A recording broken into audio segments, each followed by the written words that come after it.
Convido os irmãos, então, a abrirem suas Bíblias. Primeiro livro dos Reis, no capítulo 2, vamos ler o verso 1, 2 e 3, texto que nos diz assim: Aproximando-se os dias da morte de Davi, deu ele ordens a Salomão, seu filho, dizendo: Eu vou pelo caminho de todos os mortais.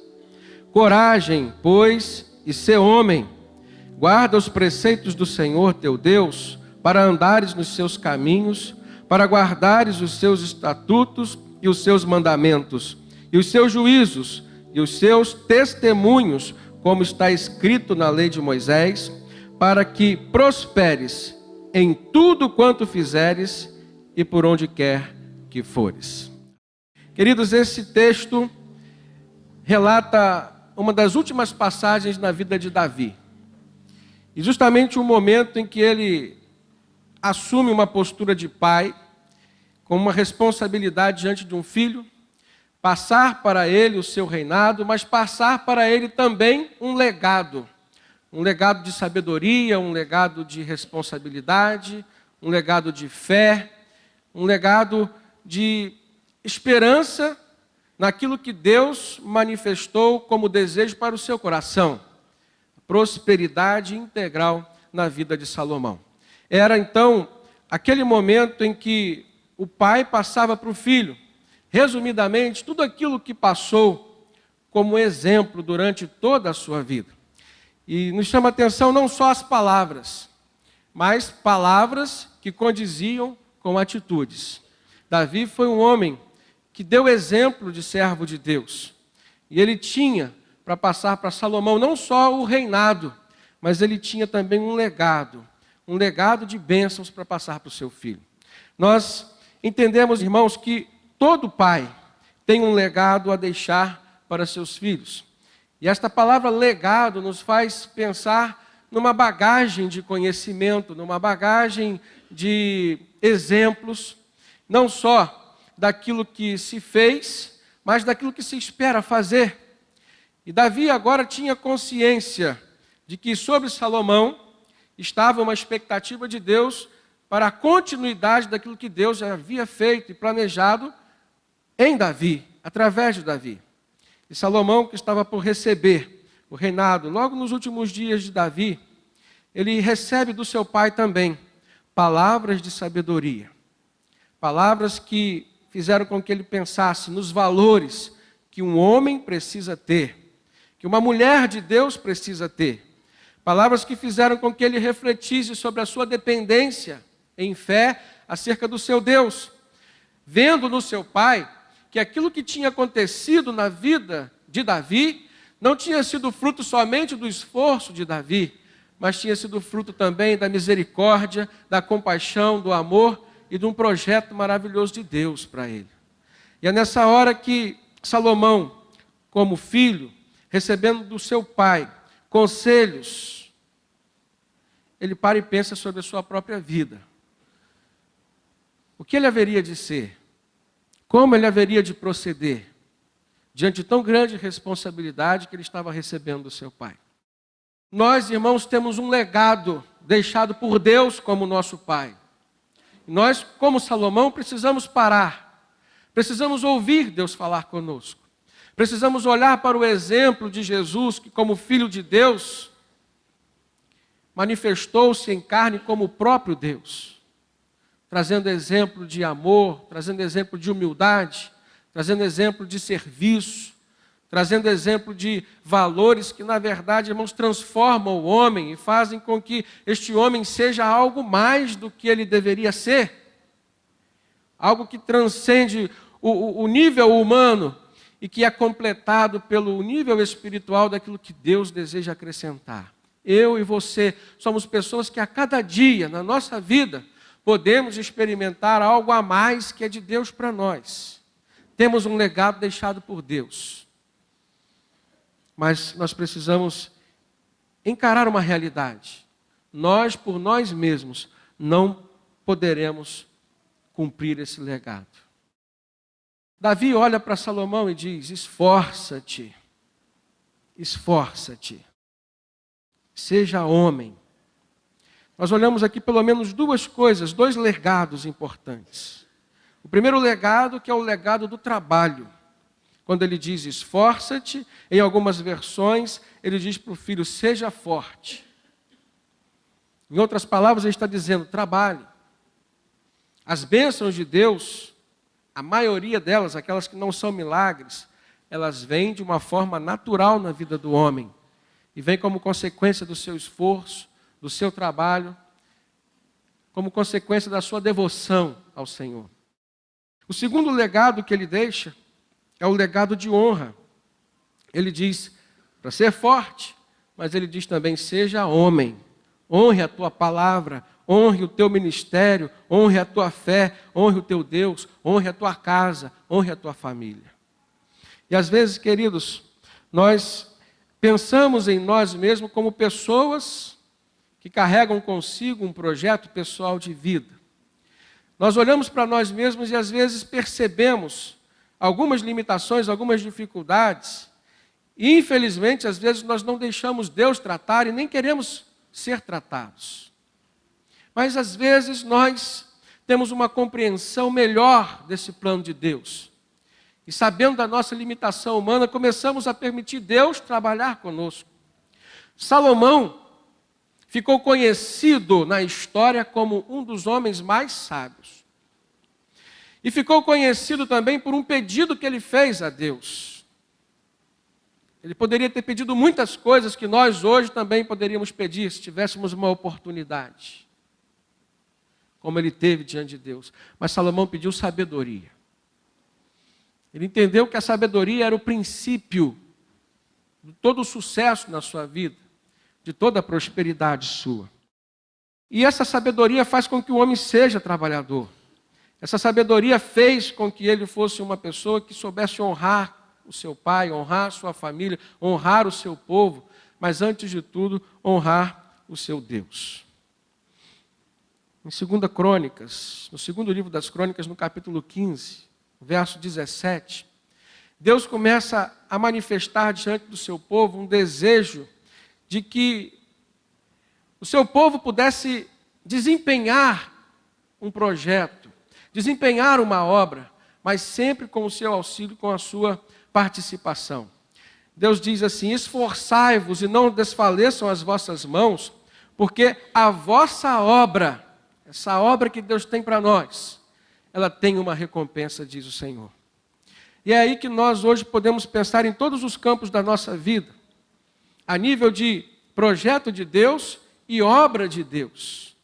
O que Deus tem para mim, como um projeto, como uma expectativa no seu coração, e o que Deus tem para mim, como algo que vai acontecer, algo factível na minha vida, ou algo que vai produzir frutos na vida do outro, a quem Deus colocar diante de mim. Então a sua família está envolvida nos projetos de Deus, nessa obra que Deus deseja fazer através de você. E é por isso que Salmo 127 diz que se o Senhor não edificar a casa, em vão trabalham os que edificam. Existe uma responsabilidade do homem e da mulher de edificarem a sua casa, mas se Deus não estiver presente, isso não vai acontecer. Existe uma expectativa de Deus também com relação à sua vida profissional. Nesse momento específico em que Davi fala com Salomão, irmãos, estava havendo uma conspiração a nível de povo de Israel, em que um dos irmãos de Davi estava querendo assumir o reinado sem autorização do seu pai. O sacerdote foi contra, o profeta foi contra, mas houve uma articulação política com Joabe, e Adonias, então, filho de Davi, vem querendo implantar um novo reinado sem autorização do seu pai. Mas naquele momento Deus começa a mover as coisas, porque o povo era de Deus, Israel era de Deus. As famílias que estavam em Israel estavam no coração de Deus. E Deus escolheu Salomão. E Salomão, que não tinha esta ambição, vai movido por Deus até Davi. E Deus coloca na boca de Davi, nos lábios de Davi, as palavras que Salomão precisava ouvir. Eu sei, irmãos, que nós às vezes trememos diante de algumas responsabilidades que Deus tem colocado diante de nós. Quem é pai sabe do que estou falando. Quem é mãe sabe do que estou falando. Não existe nada mais rigoroso em seus conceitos do que as atitudes de um pai para com seus filhos. Não existe nada mais complexo na vida de um homem do que lidar de forma bem-sucedida com pessoas. E ainda mais em se tratando de filhos, que são dependentes de nós durante um tempo da nossa vida. Ainda mais tratando de filhos nos quais nós também projetamos algumas expectativas juntamente com Deus. E queremos ver que esses planos e essas expectativas venham a acontecer. Mas Davi demonstra para Salomão em quem ele confiou durante toda a sua vida e demonstra para Salomão em quem Salomão deveria também confiar. Então, ele deixa um legado de trabalho, mostrando que Deus sempre quis ver no seu povo um povo trabalhador. E Davi não só deixou um legado por palavras, mas deixou um legado por exemplo. Davi foi um homem que batalhou, que trabalhou para que as coisas acontecessem na sua vida. Para que o reinado, por exemplo, de Israel, que era um projeto de Deus, viesse a acontecer. E é um erro que às vezes nós cometemos, de pensarmos que tudo aquilo que é plano de Deus para a nossa vida vai acontecer de forma fácil. Se é de Deus, as portas serão abertas, os caminhos serão aplanados, bem pavimentados, mas nem sempre foi assim, e nem sempre será assim. Na vida de Davi foi um exemplo. Ele teve que lutar contra a sua própria natureza humana. Ele teve que lutar contra a natureza de Saul, que por ciúme e inveja tentou matá-lo. Ele teve que lutar contra o exército inimigo do povo de Deus, que eram os filisteus. Ele teve que lutar contra o pecado que assediava ele constantemente. E laços que o maligno armava diante do seu caminho, para que ele fosse um homem fracassado e mal-sucedido. Mas ele sempre em Deus colocava a sua esperança, a sua expectativa. Depositava na força do Senhor a fonte de força para a sua vida. E ele estava agora passando isso para Salomão. Jesus, irmãos, falou que o caminho da salvação é um caminho estreito.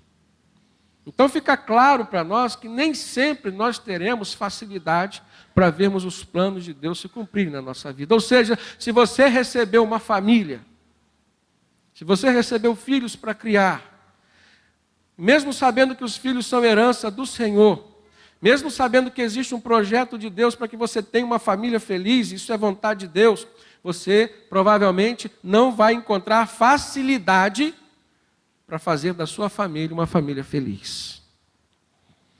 Daí a preocupação de Davi, não só de ser exemplo, mas também de deixar ali, passo a passo, o conselho certo que Salomão deveria trilhar e buscar. Então ele fala sobre o trabalho, mas em segundo lugar ele fala sobre um legado da honra, portar-se como homem. A Bíblia diz na versão revisada, Davi falando para Salomão, sê forte, pois, e porta-te como um homem. E aí nós olhamos para alguns princípios básicos da honra na nossa vida. E Deus, como Pai, se colocando como exemplo. Deus é fiel, alguém tem dúvida disso? E a fidelidade de Deus está no fato de que as suas palavras sempre se cumprem e sempre se cumprirão na nossa vida. A Bíblia diz, passarão os céus e a terra, mas a palavra do Senhor permanece para sempre. Deus é exemplo de alguém que cumpre a palavra, de alguém que honra a sua palavra. E aqui nós vemos Davi, já humanamente falando, de alguém que enquanto esteve presente diante do seu povo, diante da sua família, foi alguém que soube honrar a sua palavra. Houve um momento na vida de Davi em que ele começou a experimentar a vida no palácio, saiu do campo da fazenda do seu pai Jessé, saiu de uma vida de um pequeno pastor de ovelhas, mas que cultivava grandes experiências com Deus lá, e ele é convidado a viver no palácio. Em primeiro lugar, ele vai para o palácio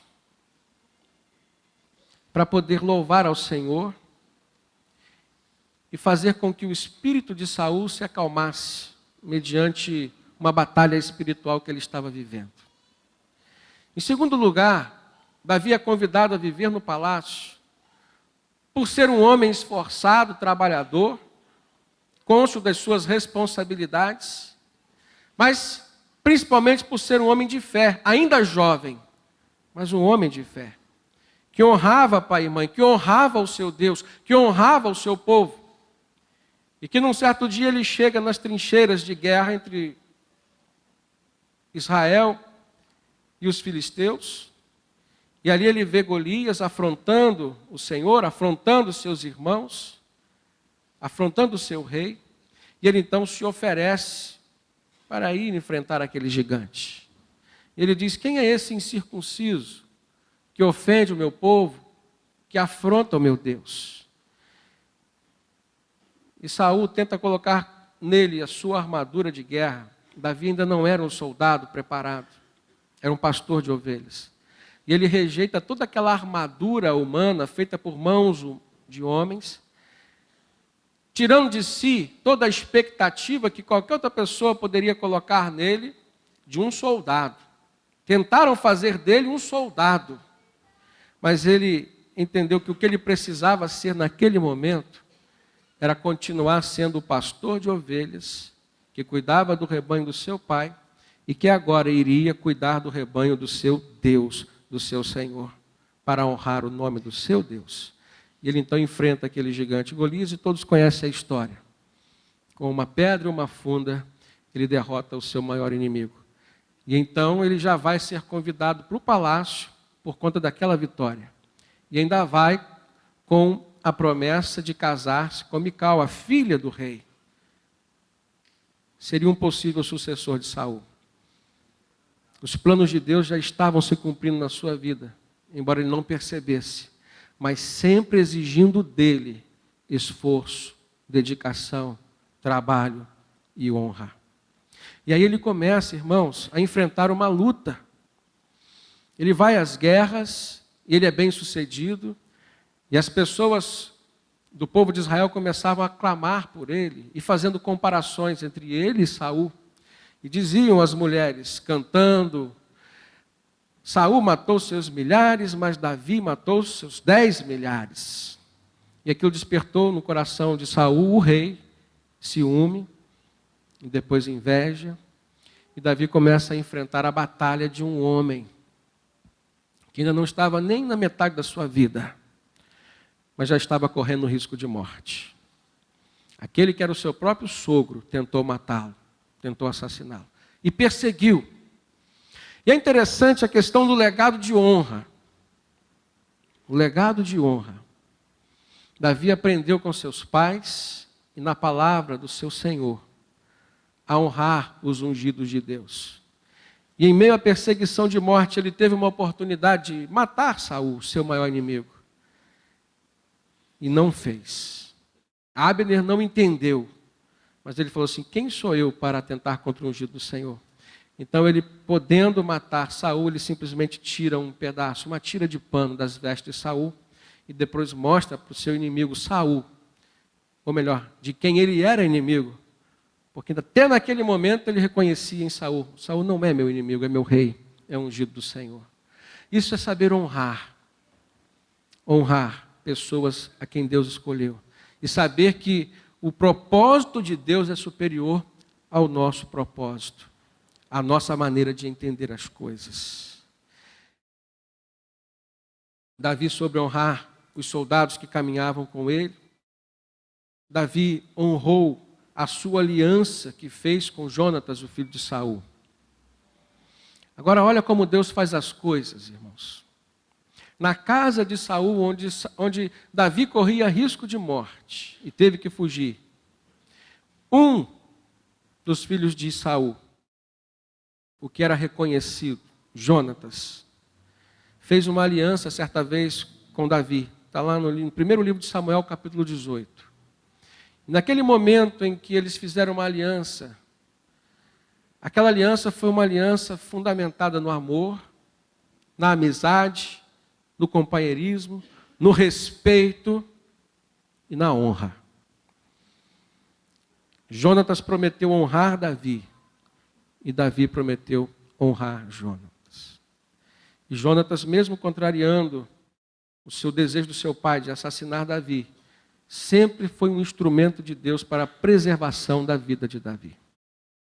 E houve um momento na história em que, depois de estar lá no palácio como rei, depois de ter sucedido uma guerra contra os filisteus, e Jonatas ter sido morto, Saul ter sido morto, e Davi agora já estava como rei, Davi para no seu palácio, na sua mesa, no momento do seu banquete, ou de um dos seus banquetes, e ele lembra do pacto, da aliança que ele tinha feito com Jonatas, e ele pergunta aos seus súditos: existe alguém da família de Jonatas para quem eu possa honrar?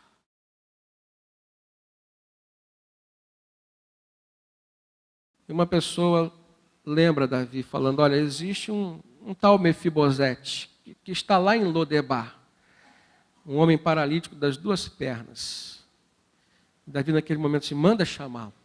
Eu quero honrar este homem pelo pacto, pela aliança que eu fiz com o seu pai Jonatas.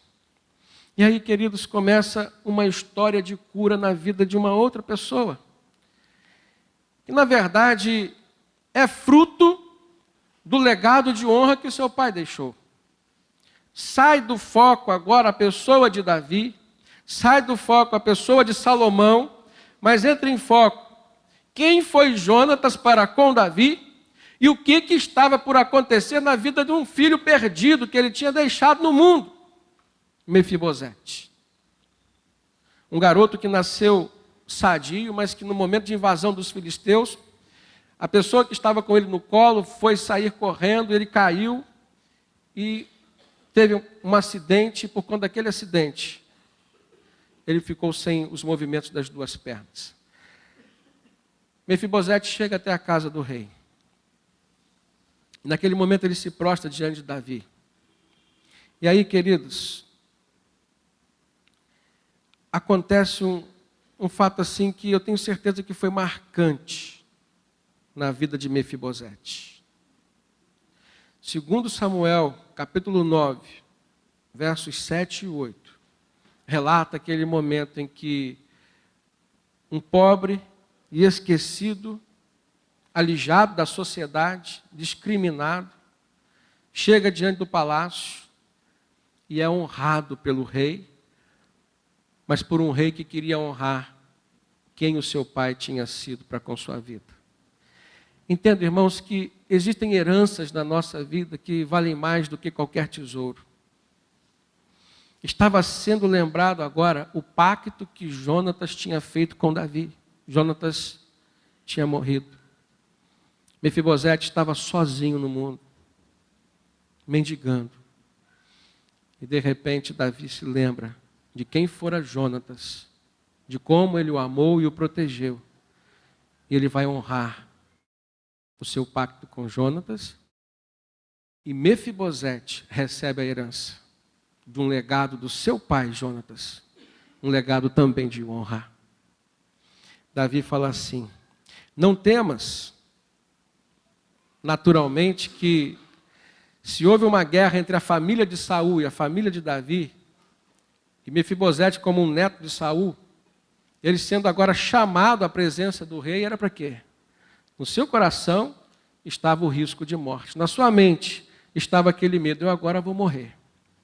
E Davi olha para ele e diz: não temas, porque de certo usarei contigo de benevolência, por amor a Jonatas, o teu pai.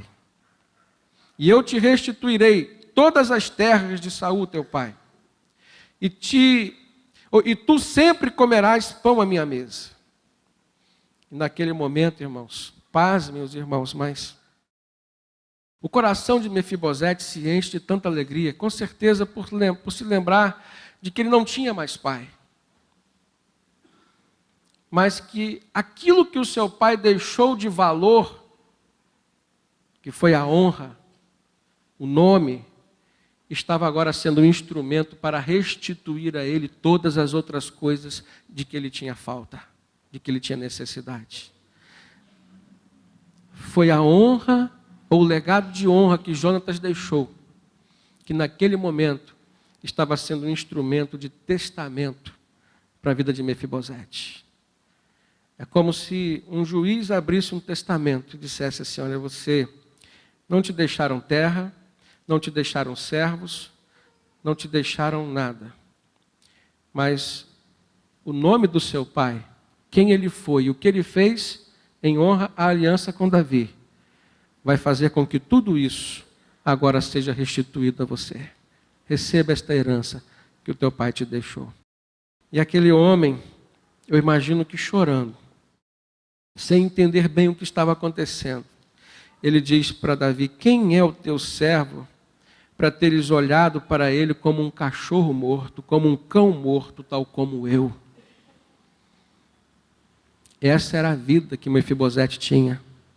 Olhado pela sociedade como alguém desprezado, amaldiçoado. Ele usa o termo um cão morto. Alguém desprezível. Ele não compreende, ele disse: quem sou eu para que o Senhor como rei olhe para mim? E a explicação estava onde, irmãos? No legado de honra que Jonatas, seu pai, tinha deixado para ele. Eu fico imaginando, irmãos, hoje a nossa vida. Existem legados que os nossos pais deixaram para nós, que são importantes. Mas às vezes você pode ter pensado assim no seu pai com alguma tristeza, ou na sua mãe com alguma tristeza, identificando algumas coisas ruins que eles fizeram para você. Mas existe um Deus todo-poderoso que se coloca como teu pai, que tem um legado de fé, de esperança, de bênçãos e de promessas para a sua vida. É como se nessa hora nós pudéssemos olhar para os céus e percebêssemos e contemplássemos a presença de uma figura paterna, irmãos, que nos preenche de todas as nossas necessidades. E tudo aquilo que nós imaginamos como um pai, nós podemos perceber em Deus que nos ama. Jesus deu testemunho, dizendo: meu pai trabalha até agora e eu também. Nós temos um Deus que trabalha por nós. Nem olhos viram, nem ouvidos ouviram, nem jamais penetrou no coração do homem tudo aquilo que Deus tem feito, preparado para aqueles que o amam.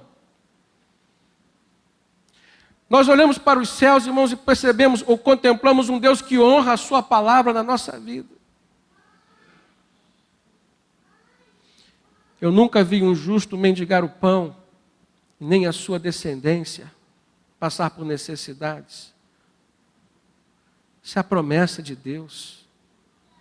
Nós olhamos para os céus e contemplamos um Deus que honra, irmão, sua palavra, e está pronto a nos suprir.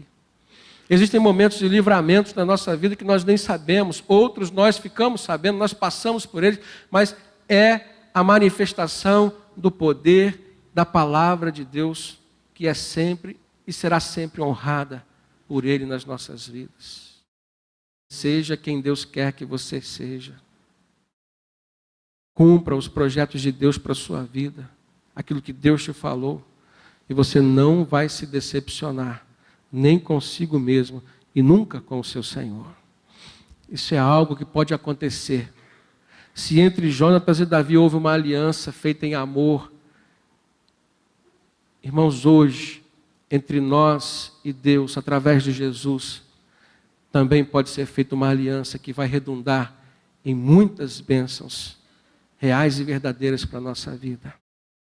E é nessa hora que você precisa se perguntar: quem é você, quem você tem sido diante desta aliança que foi proposta ou que está sendo proposta para você com Jesus. Na vida de Mefibosete, naquele momento houve cura emocional. Um homem que se achava um cão morto, de repente se vê comendo sempre à mesa do rei. De repente se vê dono das terras do seu pai, do seu avô. Vê servos trabalhando para ele. Ele vê restituído a ele tudo aquilo que um dia era possível e agora já não era mais. A vida se incumbiu de fazer de Mefibosete um fracassado, mas o legado de honra que o seu pai deixou para ele fez dele um homem bem-sucedido, um vencedor. É assim que Deus faz conosco, irmãos. É assim que Deus faz conosco. A vida às vezes nos reserva muitas surpresas. A vida às vezes tem alguns desastres para acontecer, para se manifestarem diante de nós, mas em Cristo Jesus nós temos uma promessa de restituição. O profeta disse: restituirei os anos que foram consumidos pela peste, pelos gafanhotos. Restituição é palavra da boca de Deus e não de homens. Se é promessa do Senhor, vai se manifestar e vai se cumprir na sua vida. Amém, queridos? Nós olhamos para esta passagem na vida de Davi e Jonatas, e nós começamos a perceber que eles foram homens que honraram o seu Deus, honraram a sua fé, mas honraram também o seu compromisso com as pessoas. E nós precisamos ser assim também. A maior manifestação de amor, ela parte de um princípio de honra. Certa vez eu ouvi uma palavra de um pastor que ficou no meu coração. Não sei se essa frase era dele, mas ele dizia assim: o meu nome não corre risco na boca daqueles que me amam. Pare e pense sobre isso. O seu nome nunca vai correr risco na boca de alguém que te ama, que verdadeiramente te ama. Isso é princípio de honra, irmãos, que nasce também como fruto do amor. Nós olhamos para esta passagem e vemos também um terceiro legado aqui. E Davi faz questão de deixar um legado de sabedoria e de fé. Olha no verso 3, 1 Reis 2, verso 3. Depois de falar, esforça-te, pois, e seja homem, Davi olha para Salomão e diz assim: guarda os preceitos do Senhor teu Deus, para andares nos seus caminhos, para guardares os seus estatutos e os seus mandamentos e os seus juízos e os seus testemunhos, como está escrito na lei de Moisés, para quê? Para que prosperes em tudo quanto fizeres e por onde quer que fores. Prosperidade é ou não é promessa de Deus para a vida dos seus filhos? Mas aqui, Davi está falando de uma prosperidade integral, como é a vontade do Senhor. Ser uma pessoa próspera, irmãos, não significa ser uma pessoa rica de bens materiais.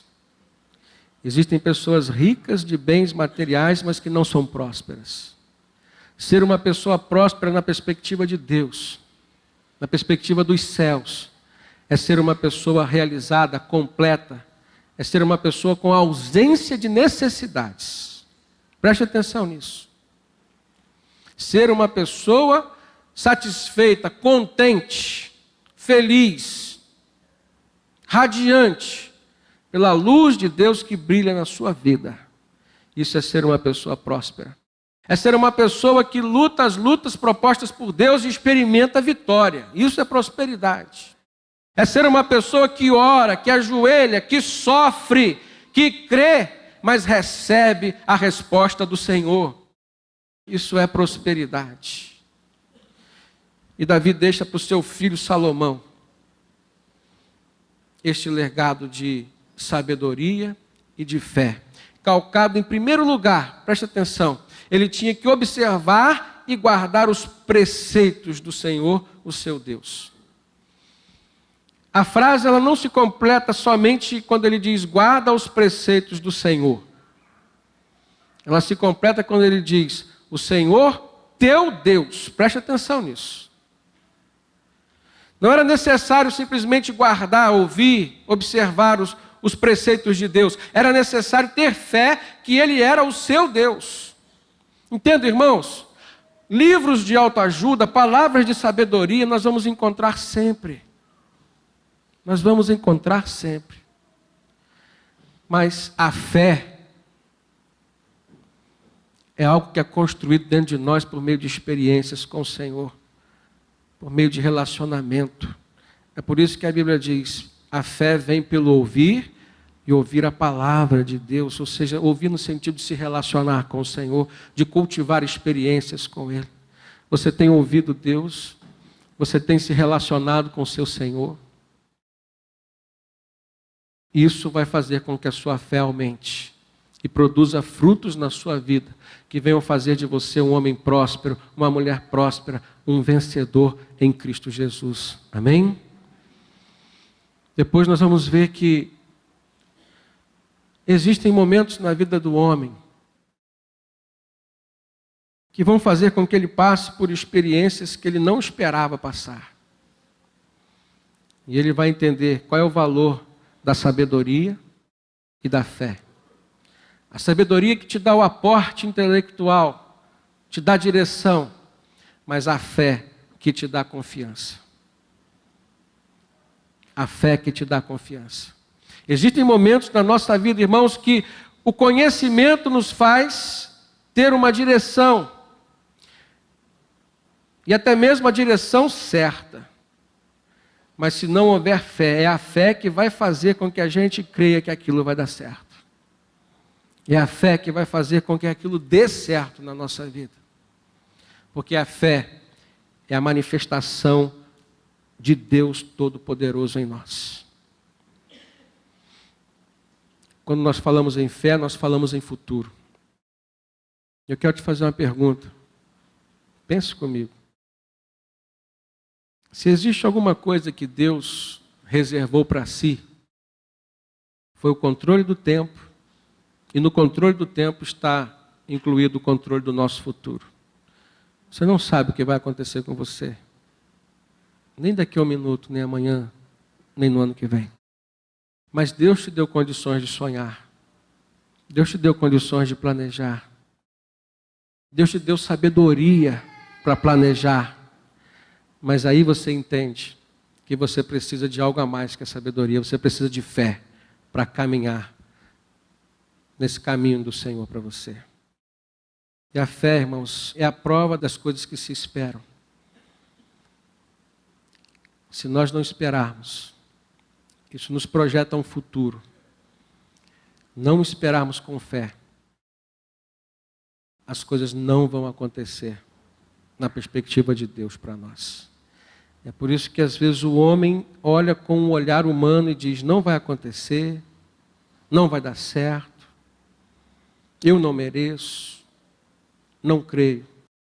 Mas quando o homem olha com o olhar de Deus, olha pela fé, ele começa a vislumbrar o sobrenatural. Tudo conspira contra ele, mas existe uma ponta de esperança.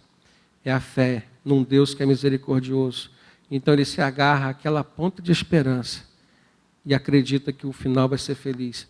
E o final é feliz. Isso acontece na nossa vida física, na nossa saúde, quando enfrentamos enfermidades. Isso acontece na nossa vida econômica, na nossa vida financeira, na nossa vida emocional, sentimental.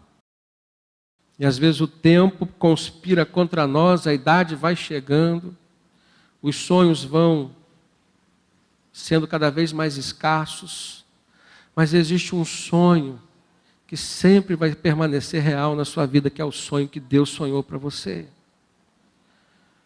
Se agarre aos sonhos de Deus, a essa ponta de esperança com fé, e ela vai acontecer na sua vida. A prova disso foi que Salomão foi o rei mais próspero que houve na vida do povo de Israel. Elevou as economias de Israel aos grandes patamares.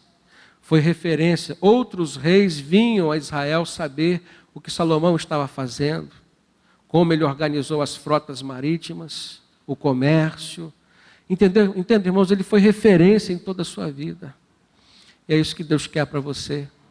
Se você construir a sua vida sobre estes preceitos, que é o legado que o Senhor deixou para você, não existe como a sua vida fracassar.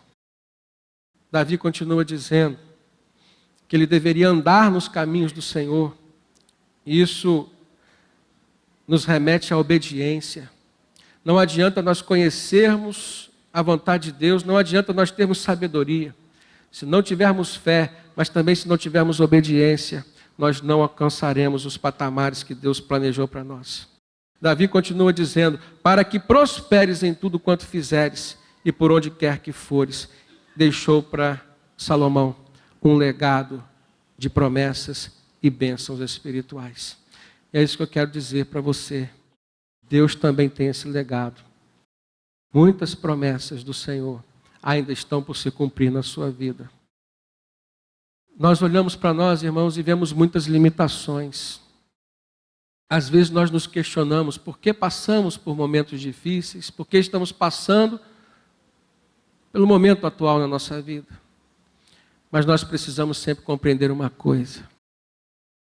Mesmo que a nossa mente humana não seja capaz de entender, nós temos um Deus que já sabia, que sabe o que estamos passando e que sabe aonde Ele quer nos levar.